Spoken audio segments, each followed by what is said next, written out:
This session is called Missional Discipleship.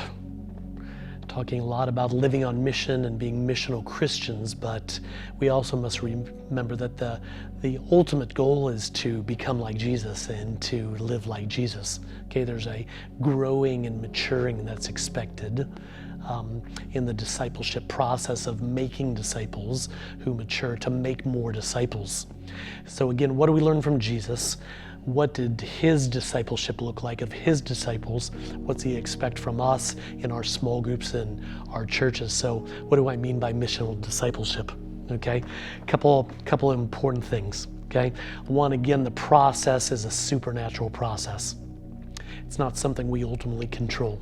There are some things we need to do to be faithful and obedient, and we need to practice, but it's a supernatural process that needs the Spirit involved in changing people's hearts and convicting and reminding and encouraging and teaching and doing all the things that the Bible tells us that the Spirit does, okay? So prayer and the supernatural is a big part of this missional discipleship. What else? I've already talked about this idea of identity.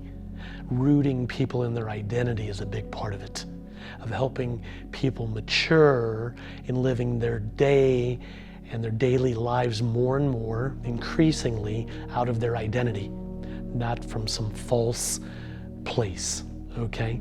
So prayer is important, identity is important. Community, I already talked about the importance of us being part of a family, okay? Discipleship is not a one-on-one thing. We don't see that with Jesus, we don't see that really in the New Testament.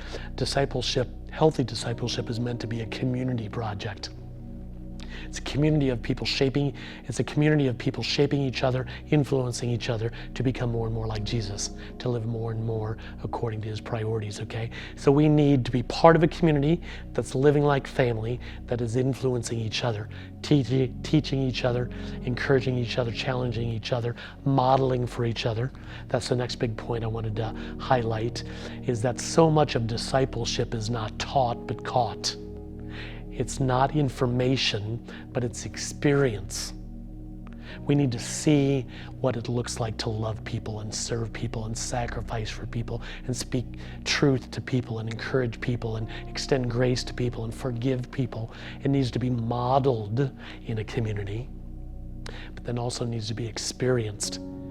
So we need to do a bit of teaching about it, okay? Show people how it's rooted in Scripture and in the Gospels, but it's got to be modeled for them, and then they've got to taste it. They've got to experience what it looks like to do the things Jesus did, okay? Again, to love and to serve and to sacrifice and extend grace and forgive and all those things.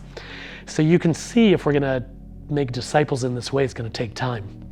If you're part of a small group that only meets 2 hours a week, I just need to say, it's not enough. You're not going to make disciples, mature disciples, multiplying disciples 2 hours a week. It's not possible. It's going to require more time, experiencing more life together in a variety of contexts where life with Jesus can be modeled and experienced. So it's just going to require more time. And then I called this missional discipleship because it has to happen in the context of mission, of course. It's got to be out as we're loving lost people and serving lost people and getting to know people that are hard to love, honestly, that are different than us, believe different things, live different ways. It's in those contexts that we learn so much. We learn to love by loving hard to love people. So missional discipleship happens in the context of mission. Again, Jesus, 80% of his time was in the context of mission. He was with his disciples, with lost people, 80% of the time.